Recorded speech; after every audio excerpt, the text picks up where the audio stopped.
বনভোজন গোলাম মোস্তফা। নুরু, পুষি, আয়েশা, শফি সবাই এসেছে। আমবাগিচার তলায় যেন তারা হেসেছে। রাঁধুনিদের শখের রাধার পড়ে গেছে ধুম। বৈশাখ মাসের এই দুপুরে নাইকো কারো ঘুম। বাপমা তাদের ঘুমিয়ে আছে এই সুবিধা পেয়ে। বনভোজনে মিলেছে আজ দুষ্টু কটি মেয়ে। বসে গেছে সবাই আজি বিপুল আয়োজনে। ব্যস্ত সবাই আজকে তারা ভোজের নিমন্ত্রণে।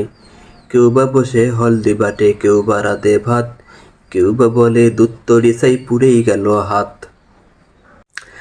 বিনা আগুন দিয়েই তাদের হচ্ছে যদিও রাধা, তবু সবার দুই চোখেতে ধোয়া লেগেই কাদা।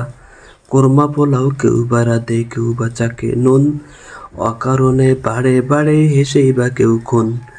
রান্না তাদের শেষ হলো যেই গিন্নি হলো নুরু, এক লাইনে সবাই বসে করলে খাওয়া শুরু।